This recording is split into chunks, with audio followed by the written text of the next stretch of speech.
Welcome back. It's our Wednesday edition of On the Hill with Pat Jenkins Sports Talk Radio. And if you don't get a chance to catch us in your vehicle, make sure you go to that app. You can get it on Android or iPhone. Just go to the KDIV 98.7 FM app. You can take OTH anywhere Monday through Friday from 1 to 2 p.m. And we told you, On the Hill is starting their first ever first team offense, first team defense. And we're going to bring in our first team free safety in the history of Arkansas football. A good friend and a great honor to have this guy join me. Former Denver Bronco safety, Steve Atwater. Steve, welcome to the Hill. Hey, thanks, Pat. I appreciate it. Glad to be here.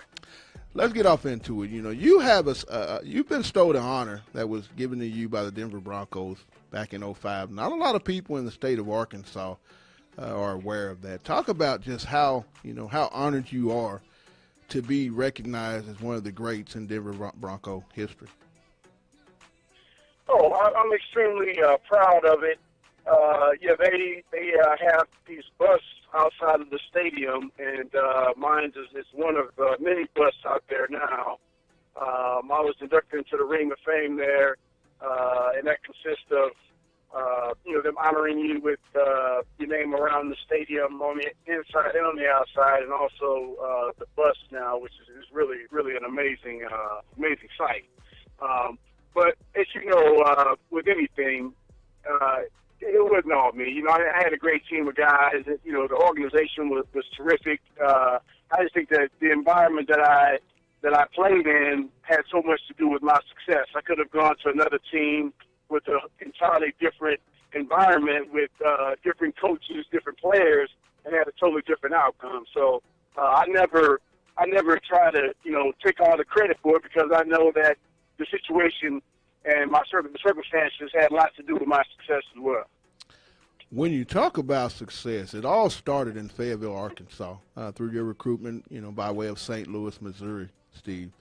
Talk about your experience, because a lot of people may not know, that you were recruited to Arkansas as a quarterback, converted to safety. Did you ever think, when Coach Hatfield came to you and said, Steve, we're going to move you over to free safety, that you would have such, storied success at that position? You know what? No, I didn't have any idea at all. I played safety in high school sparingly. My high school coach really wanted me to play quarterback.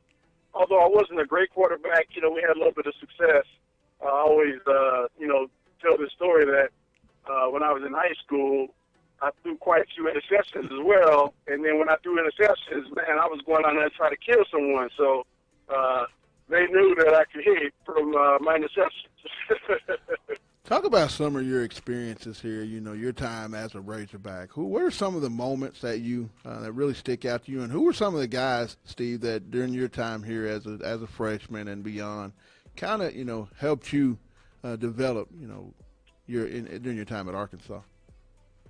But I had a wonderful time there at the University of Arkansas, a wonderful experience altogether. It kind of started with my good friend Bobby Joe Edmonds. He was really the main reason that I attended the University of Arkansas. We went to the same high school. I looked up to him. He was a great athlete, but not only that, he's a great person as well. And, we still keep in touch to this day. And, he was the primary reason that I went. So, of course, he was one of the guys I looked up to, and he kind of showed me the ropes. Also, when I went up for my visit, Chuck Washington, he showed me around. And then, of course, I had tons of friends over the years, some great friends, good friend Patrick Williams, Carlos Gasson, Kerry Owens, Otis Lloyd. Man, it's tons and tons of guys, great friends. And it made for a great experience, knowing that you had great friends. Greg Thomas, Quinn Grovey, all them guys as well, Now, you guys won a lot of football games, during your time here at Arkansas. But what are some of the more memorable games that you have, that if you sit back sometimes and just look through that portfolio, what are some games that you just sit back and say, you know what, I remember this and I remember that, if you care to tell some of the listeners some of those.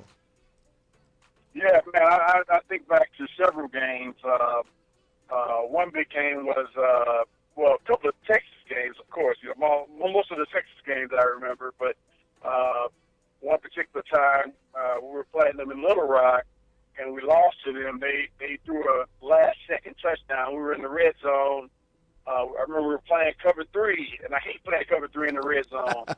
And they threw a skinny post, and I believe Anthony Cooney was on the outside, and I was on the inside, and I hit the guy, and he held on to it. And, Cooney and I looked at each other and said, man, what the heck, man? I can't believe the guy caught this pass. So that was, one of the low points, but it was still memorable. Also, just, playing at the stadium in Little Rock, that was an awesome experience. Other games, went to the Cotton Bowl. We played against UCLA.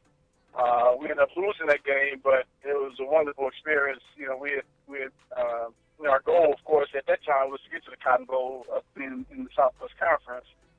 And we finally got there, and a couple of our guys got into some trouble and weren't able to play in the game. I think if we would have had our other guys, I think we definitely would have been successful in that game. Steve, Arkansas is going to that 3-4, a defense that's starting to be real popular in the college game. In the NFL, it's guys and teams have been running it for multiple years. Could you give a little insight to what positions, if you're going to be a type of 3-4 scheme that they have to play even up to a higher level than maybe what's expected? Well, in my opinion, you got to have an amazing nose down. Right. A nose guard. You got to have a guy that's over the center that's strong. Ideally, you have a guy that can two gap and take care of both A gaps there. If not, you have to definitely do a lot more stunning, and you have to bring linebackers a lot more. And the beautiful thing about the 3-4 defense, though, is that you have more agile athletes on the field. As opposed to 3 linebackers, 4 defensive linemen, you have 4 linebackers in the game and 3 defensive linemen. And normally your linebackers are your most agile, and they're not the fastest on the team, but they're most of the time a lot faster than the linemen and just a little bit slower than the defensive back. So the more linebackers you can get on the field, the better off you are. And the only thing, though, is you got to have smart athletes. It's not so much just being athletic, but guys have to know their assignments on every single play because there's so many things you can do with it. And if you got guys out there that don't know what they're doing, they can really mess it up for the rest of the team. Talking with Steve Atwater, former Arkansas, former Denver Bronco, free safety here on KDIV, 98.7 FM. If you don't get a chance to catch this interview in your car, make sure it's downloaded. You can get it on Android or iPhone, and you can listen to OTH Monday through Friday from 1 to 2 p.m. Got about 2 quick questions, Steve, before I let you go. One of them, now I'm watching this Monday night football game, Denver Broncos in Kansas City, Arrowhead Stadium. It's a goal line play. One guy they used to call, I believe, the Nightmare. Christian Okoye comes in the middle, and he meets up with what I consider the best free safety ever here at Arkansas and one of the best to ever play at the NFL spot. Steve Atwater. Steve, do you ever hear a lot of still about that hit? Because as it was, you always see it on highlight reels, but when you think about that, how does that make you feel when people still to this day ask you about that play? Oh, well, first off, I have to have you give the commentary next time it's given, because it really sounded great. Now, I wish it was a goal line play. It was a goal line play. We were in the middle of the field somewhere, but it would have been a lot less for us to be on the goal line, stuck on the goal line. But yeah, definitely, I remember that play, and people still bring it up to this day. It's pretty amazing that people still remember that. And it was a situation where my teammate Dennis Smith, he was a veteran. He taught me a ton of football, a ton about playing the safety position, and I him for a lot of my success as well. But lead up to the game, he was saying, "Hey, man, nobody's really hit this guy head up. You know, everybody's going for his knees. Like, one of us has got to do it, you know." And, you know, me, the young guy, okay, we're going to get him. So I had the opportunity. You know, I just saw a hole open up, and I just, took off full speed. And, you know, fortunately, it turned out that I was able to get the best of him. You know, I've had situations where I've done the same thing, and it got run over. So it worked out that time. Well, Steve, the last question is, as always, man, I want to say thank you for taking time out. But I have one last question. What's the uniqueness to you about being an Arkansas Razorback? Well, you know what? Just the whole experience for me. And, you know, I was coming from St. Louis. I was a city guy. I grew up in the city. I'm a city slicker all the way. I don't have any, you know, I'm not a rural guy. And then coming up to Fayetteville, being in an environment that is small enough that, you know, you're not going to get in a ton of trouble unless you're going looking for it, you know. But also big enough to where we had a great time, had a great experience. I was able to focus on my grades. I was able to graduate 4.5 years. I redshirted, so 4.5 years I graduated.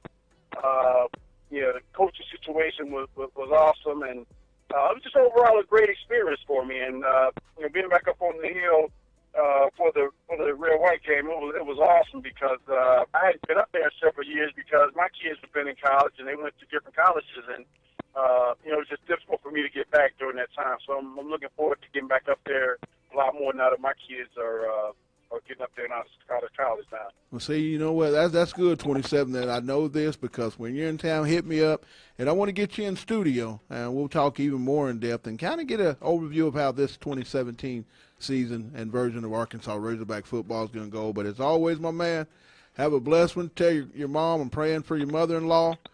And you have a blessed day, Steve, and thanks for taking time out on the hill. Sure will. Thank you. I appreciate you for having me on, too. That was former Arkansas free safety, former Denver Bronco safety, soon to be one day NFL Hall of Famer, Steve Atwater. And I tell you, what an interview that was. It's always an honor when you can bring on guys like that. And as I say, we're going to start with today. That was our first team free safety in the On the Hill with Pat Jenkins, first offensive and first defensive team. We'll keep this thing going. Now we're going to take some calls. Feel free to chime in. 435-2070, area code 479. That'll get you in if you want to talk a little football or whatever. Our topic of the week was, what are your most disappointing moments in Arkansas Razorback history, be it football, basketball, or any sports you want to tell us about? It's On the Hill with Pat Jenkins on KDIV 98.7 FM.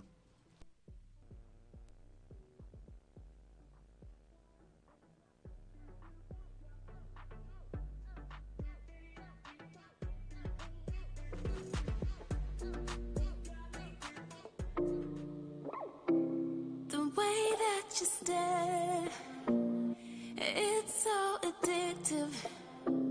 The way that you breathe, I can't resist it. So when you talk, I can't help